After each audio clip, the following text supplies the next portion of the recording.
प्यारे साथियों, आप लोग एसएससी और रेलवे एग्जाम की तैयारी तो कर ही रहे हैं। बहुत अच्छा होगा कि साथ के साथ आप बैंकिंग एग्जाम की भी तैयारी करना शुरू कर दें, क्योंकि आईबीपीएस क्लर्क और पीओ के लिए नई वैकेंसीज के लिए नोटिफिकेशन निकाल दिया गया है।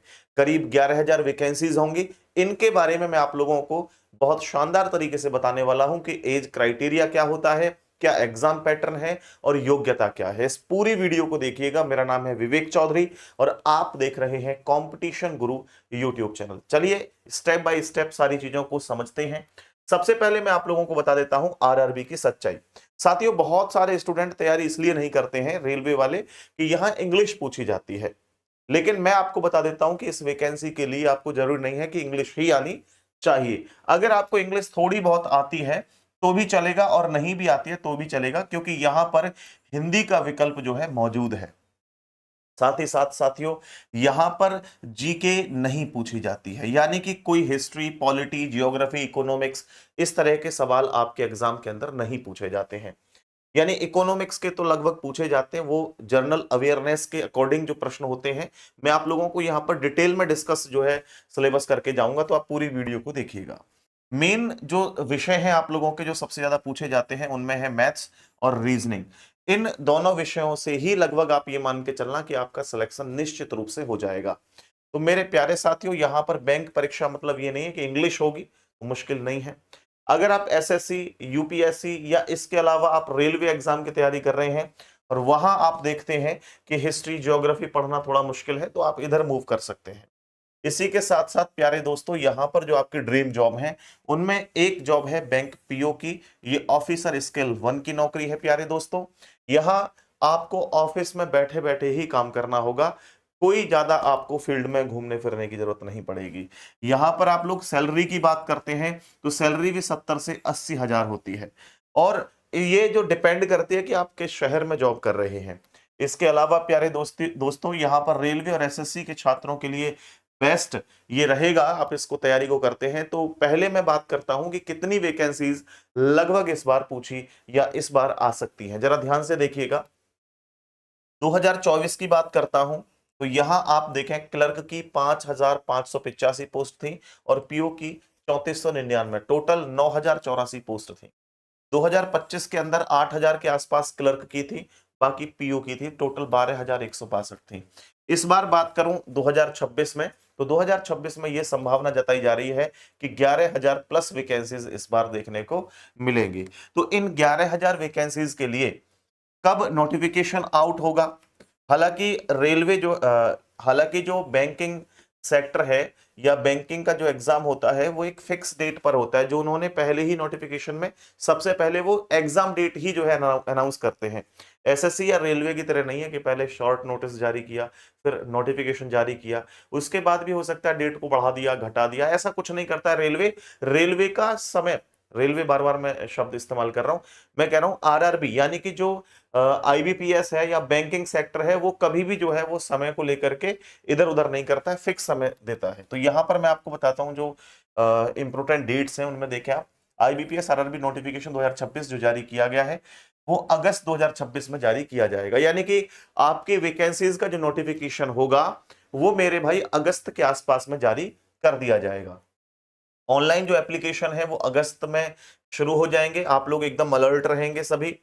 और ऑनलाइन जो एंडिंग होगी वो सितंबर के आसपास होगी, ये इंपॉर्टेंट डेट है। लेकिन जो विभाग ने डेट दे दी है उनमें सबसे महत्वपूर्ण डेट ये है, आईबीपीएस आरआरबी पीओ जो प्रीलिम्स का एग्जाम होगा, एग्जाम की डेट दे दी गई है कि 21-22 नवंबर को 2026 में ये एग्जाम होना है। आप लोग देख रहे हो, सबसे पहले एग्जाम की डेट ही फिक्स यहां पर दे दी है कि इस समय होगा। आईबीपीएस आरआरबी क्लर्क और प्रीलिम्स एग्जाम जो होगा मेरे भाई वो आपका 6 से 12 दिसंबर के बीच में होगा।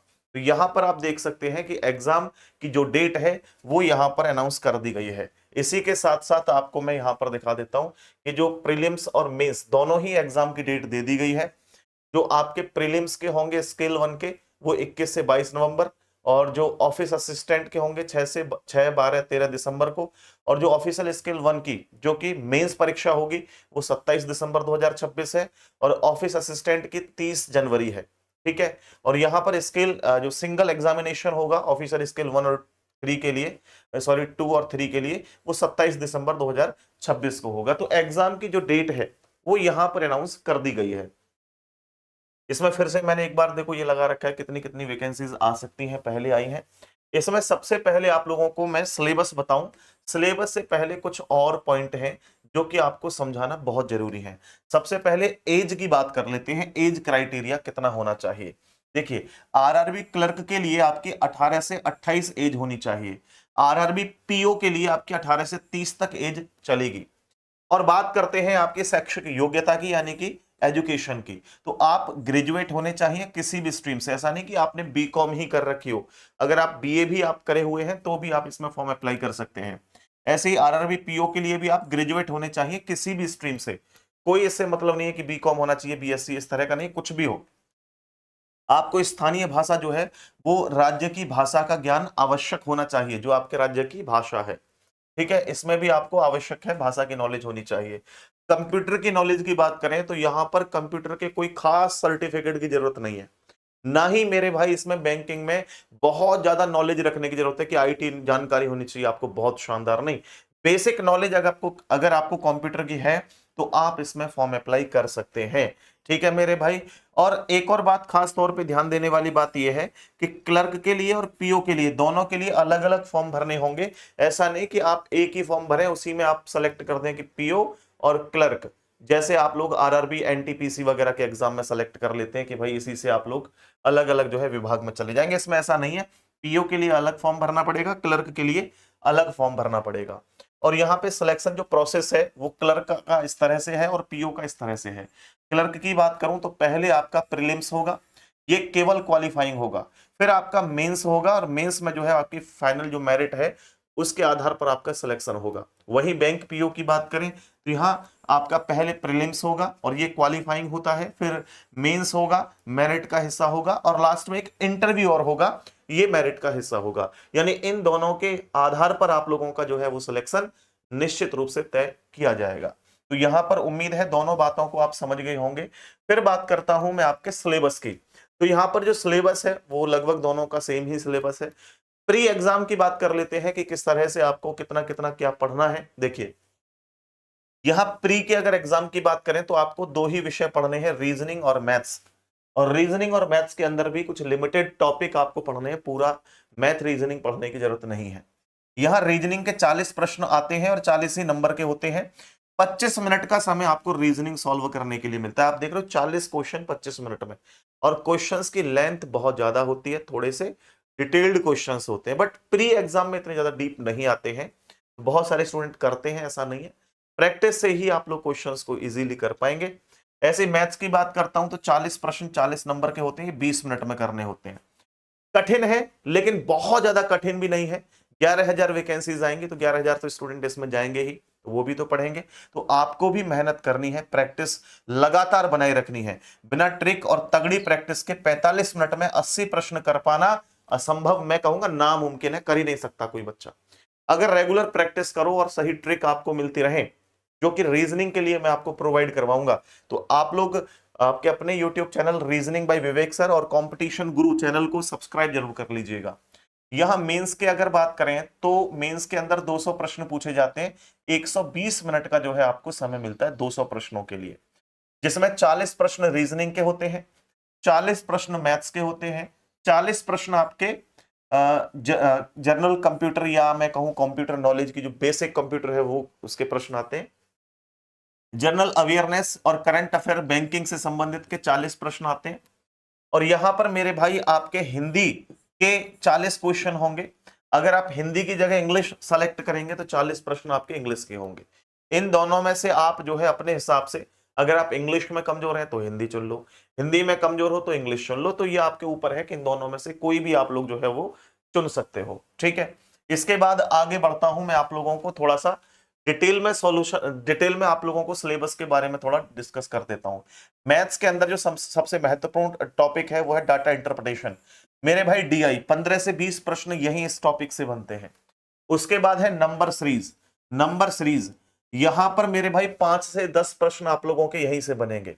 सिंप्लीफिकेशन 4 से 5 प्रश्न आपके यहां से बनेंगे। बाकी मेरे भाई अर्थमेटिक के अंदर जो आपके टाइम एंड वर्क है, परसेंटेज, सीआई, एसआई है, इनसे 4 से 5 प्रश्न बनते हैं, तो ये बहुत ज्यादा जरूरी टॉपिक नहीं है, लेकिन फिर भी आपको पढ़ने हैं और डिटेल में मैं डिस्कस करूंगा आगे, ठीक है। इसके बाद रीजनिंग की बात करें तो रीजनिंग में पजल की बात कर लेते हैं, पहेली टॉपिक। 20 से 25 प्रश्न आप लोगों को यहीं से मिलते हैं, यानी लगभग 4 से 5 पजल सेट होते हैं और प्रत्येक पजल सेट से 4 से 5 प्रश्न पूछे जाते हैं। तो यहां पर मेरे भाई आपको ध्यान में रखना है कि सबसे महत्वपूर्ण टॉपिक यही है। इसके अलावा इन इक्वालिटी, जो इस तरह के आपने निशान देखे होंगे, ग्रेटर देन इक्वल, इस तरह के जो चिन्ह होते हैं, 5 प्रश्न ये फिक्स होते हैं आपके एग्जाम के अंदर। सीटिंग अरेंजमेंट से क्वेश्चन बनते हैं। स्लॉज्म यानी न्याय संगत जो टॉपिक है, ब्लड रिलेशन से, डायरेक्शन टेस्ट, कोडिंग डिकोडिंग, ये क्वेश्चन सबसे ज्यादा आपके एग्जाम के अंदर पूछे जाते हैं। यहां ध्यान रखना, इनपुट आउटपुट और लॉजिकल रीजनिंग मुख्य रूप से मेंस में पूछा जाता है, प्रीलिम्स में नहीं पूछा जाता है। तो आप अभी जो है वो जो टॉपिक मैंने यहां पर लिखे हैं उन पर थोड़ा सा ध्यान देने की आपको मेरे भाई जरूरत है। अब मैं थोड़ा सा आपको डिटेल में सिलेबस के बारे में बता दूं तो देखिए, न्यूमेरिकल एबिलिटी में आप लोगों को सिंप्लीफिकेशन पढ़ना है, और यहां पर मेरे भाई जो बोर्ड मास का नियम होता है, फ्रैक्शन होती है, डेसिमल होता है, उसको पढ़ना है। नंबर सीरीज की बात करते हैं तो नंबर सीरीज में आप लोगों के बहुत सारे टॉपिक होते हैं इसके अंदर, जो मिसिंग रॉन्ग वगैरह टाइप के। अरिथमेटिक में आपको percentage, ratio, profit loss, CISI, ठीक है। उसके बाद time and work, pipe and cistern, TSD, boat, इस तरह के बोट स्ट्रीम जो होता है, मिक्सचर, और उसके बाद एज, ये टॉपिक हैं जो कि इंपोर्टेंट है। DI में डाटा, बार, लाइन, पाई, कैसलेट DI, है ना, बेसिक टू मॉडरेट आती है, बहुत ज्यादा टफ नहीं आती है। ज्यादा ही टफ आप सोच रहे हो बहुत ज्यादा टफ है, नहीं मेरे भाई, ठीक है। इसके बाद बात करते हैं रीजनिंग की, तो रीजनिंग में पजल लाइन पर आधारित आता है, सर्कल बेस्ड, फ्लोर बेस्ड, है ना। उसके बाद बॉक्स और शेड्यूलिंग बेस्ड, बहुत सारे टाइप आप लोगों के बनते हैं। इनइक्वालिटी में इनइक्वालिटी हो गया, स्लॉज्म हो गया, direction, blood relation, coding decoding, new pattern भी आएगा मेरे भाई, ध्यान रखना। ऑर्डर एंड रैंकिंग मेरे दोस्तों, यहां पर data sufficiency, basic, alpha numerical series, ये टॉपिक आप लोगों के बनेंगे। इसके बाद बात करते हैं जनरल अवेयरनेस की, तो बैंकिंग के जो बेसिक्स होते हैं, RBI टाइप के जो भी चीजें हैं, कब इसकी स्थापना हुई, कहाँ किस सेक्टर में क्या होता है, ये सारी चीजें आपको नॉलेज में रखनी है। टाइप ऑफ अकाउंट्स, कितने टाइप के अकाउंट्स होते हैं, क्या होता है, किस तरह से, ठीक है। डिजिटल बैंकिंग क्या होती है, इससे संबंधित और क्या क्या प्रश्न बन सकते हैं, सारी इंफॉर्मेशन आपको जो है आनी चाहिए। करंट अफेयर्स में लास्ट 4 से 6 महीने की आप लोगों को नेशनल और इकोनॉमी बैंकिंग जो है उसके बारे में पढ़ना है। गवर्नमेंट स्कीम आप लोगों को पढ़नी है, और फोकस जो ग्रामीण क्षेत्र है, एग्रीकल्चर है, फाइनेंशियल इंक्लूजन, ये सारी चीजें हैं, ये आपको देखने। स्टैटिक जीके में इंपोर्टेंट डे और प्लेसेस, और इसके अलावा जो छोटे मोटे बिंदु होते हैं वो आप लोगों को देखने हैं। इसके अलावा मैं और डिटेल में इसका सिलेबस एक और वीडियो बना दूंगा, आप लोगों को जब जरूरत होगी तो वहां समझा दूंगा। इंग्लिश लैंग्वेज के अंदर ये इंपॉर्टेंट टॉपिक है, ये पढ़ लेना। अगर आप हिंदी लैंग्वेज है तो आपके व्याकरण में संधि, समास, अलंकार और बेसिक वाक्य शुद्धि, इस तरह से। गद्यांश में मुहावरे, लोकोक्तियां और पर्यायवाची विलोम शब्द, इस तरह से ये आएगा, इनको पढ़ लीजिएगा मेरे प्यारे दोस्तों। यहां पर कंप्यूटर में आपका बेसिक हार्डवेयर, सॉफ्टवेयर, मेमोरी क्या होता है, MS ऑफिस वगैरह के बारे में, एक्सेल, पावर पॉइंट, ये बेसिक चीजें हैं। शॉर्टकट, फीचर्स, ये सारी चीजें। इंटरनेट में ब्राउजिंग क्या होता है, ईमेल, www क्या होता है, साइबर सेफ्टी क्या होती है, लैन वैन जो केबल होती है वो क्या होती है, networking, TCP IP basics, security basics, ये क्या है, ये सारे के सारे आपके एग्जाम के अंदर मेरे प्यारे दोस्तों आते हैं। अगर मैं यहां बात करता हूं कि अभी आपको क्या करना चाहिए, क्या फ्री में कोई क्लासेस अवेलेबल हैं, तो मेरे भाई आपका एक अपना YouTube चैनल है जिसका नाम है रीजनिंग बाय विवेक सर। इस चैनल को जाइए, सब्सक्राइब कर लीजिए। यहां पर मैं वीडियोस बना बना करके 30-30 मिनट, 35-35, 40-40 मिनट की रेलवे से संबंधित प्रीवियस ईयर एग्जाम्स में जो क्वेश्चंस पूछे गए हैं, किस तरीके से उनको हैंडल करना है, मैं आप लोगों को यहाँ पर समझाऊंगा, सिखाऊंगा। तो आपसे मैं रिक्वेस्ट कर रहा हूं कि इस चैनल को सब्सक्राइब कर लेना।